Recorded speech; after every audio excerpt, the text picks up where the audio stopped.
What's going on, YouTube? It's Mr. Young 702 checking in. I wonder if anybody else is troubled with the troubling Trinity, the triple trifecta of trauma. You know what I'm saying? I wonder if anybody else on any of my other YouTube family, anybody else out there in YouTube land is black, politically conscious, socially conscious, whatever, and Christian. And I wonder if anybody else faces the same bull crap that I face on a consistent basis. You know what I mean? It's like you can only be 2 out of the 3. You can be black and socially conscious, but then you can't really be a Christian, because then you got the whole hidden colors, Jesus is black, misinterpretation of the book of Revelations, a description of Jesus, weird Negroes going on. And then you can't be black and socially conscious, because then that plays on the Christian part. Because then when you black and socially conscious and the president says something like, look into the past so we don't make the same mistakes in our past, when speaking of ISIS, and says something like, remember the fact that people did a lot of things and used Christ to justify it, and then conservative white Christians jump up and says, hey, don't attack Christianity. The president attacked Christianity. You have to jump up and say, but that's not a lie. White people did use the Bible. Slave owners did use the Bible to keep their slaves submissive. They did that. They did use Jesus as justification for their actions. And any conservative Christian, WASP, white, Anglo-Saxon, Protestant, of our last presidents, only 2 of them have not been white Anglo-Saxon Protestants. That's Obama and Kennedy.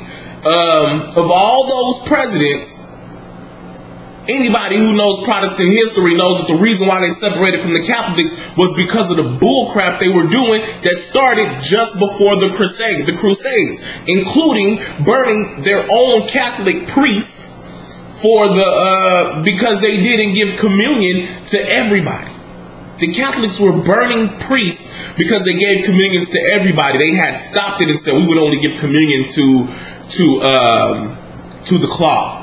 To ministers and priests and things. And when priests said that's not Bible and gave communion to everybody, they killed them, burnt them alive.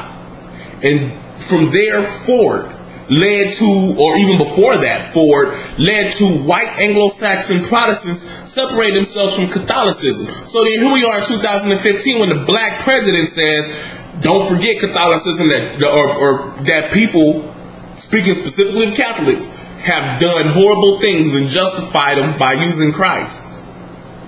The same Protestants jump up and say, nah, the president's attacking Christianity, and politicize it and don't take that into consideration. Your political side and your black side jump up and you have to defend the truth that the president says. And that puts you at odds almost with Christianity, especially seeing as how no Christian supported it. Not one. I didn't see one white Christian support that. And that made me mad. And that's when I'm like, what the hell? And it's the truth. How do you ignore the truth just to be political? Come on, man. Come on, you cannot possibly see we're being black and Christian. That does not put us in a horrible place. Then on top of that, because I'm black and Christian, I cannot fully respond with the truth, because then certain niggas, and I just said I was a Christian, and now I'm saying niggas, forgive me, because certain mad niggas will get mad and tell you that you selling out to the white man if I mention things about the fact like the ongoing feud, which now just kind of plays out in college football, between Kansas City and Missouri, that started when white abolitionists from Missouri from Kansas, protected slaves by going on a broadsword attack and killing white slave owners in Missouri. And they were saying they did that for Christ. because the abolitionists felt like they were true Christians because they were not enslaving other humans. So it goes to a point where, as a black person, you like, where all these black churches come from? They didn't learn church and God from slave owners. They actually learned it from the abolitionists. The African Methodist Episcopal Church started from a black slave who was freed and then learned the whole Episcopalian Methodist type of whatever they do, religious crap stuff from his white slave owner. But there was still segregation because, you know, it seemed like God was working a little slower and there was still segregation. So they still had to go to the African Methodist Episcopal Church while the white people went to the Methodist Episcopal Church. But he learned that from the white person who freed him from slavery. Ain't that something? But then we only talk, so it puts you at odds all the time. All the time. And anytime you're Christian and you're socially conscious, the last thing they want you to talk about is blackness.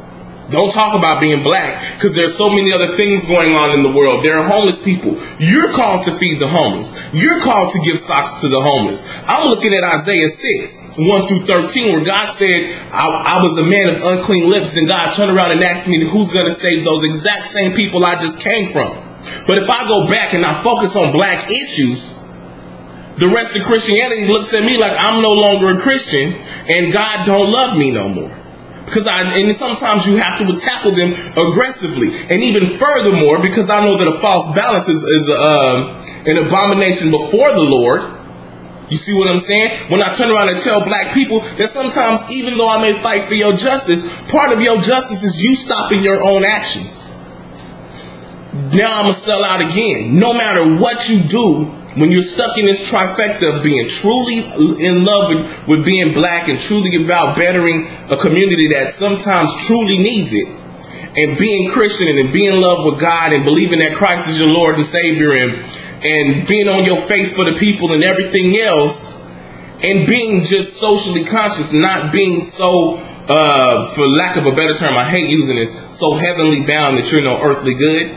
You see what I'm saying? To do all of that push you in a place of confusion. I just want to know if anybody else has these issues. I want to know if anybody else has had to step back from telling other black people, just got pissed off and walked away because some idiot was trying to tell you that Jesus was black. And then that idiot was trying to quote Revelations chapter 1. And then no matter how much you broke down that Revelations chapter 1 said that Jesus' skin shined like copper straight out of a fire. Copper straight out of a fire shines bright red. And this fool shows you a piece of tarnished copper and says, see, that's the color of your skin. That's not what that verse says. When that verse says that Jesus had hair the color of wool, and they show you Morgan Freeman's hair, and it's like, it didn't say that. It said his hair was white like wool. It didn't say it was the texture of wool. It said white like wool.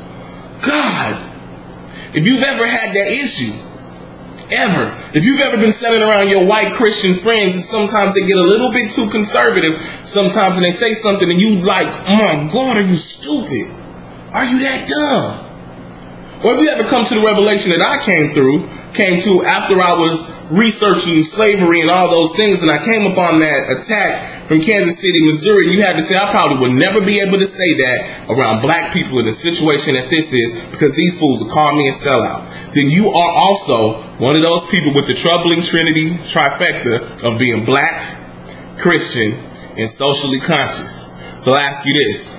You pray for me as I pray for you. My name is Mr. Young, 702. It's my time. Peace.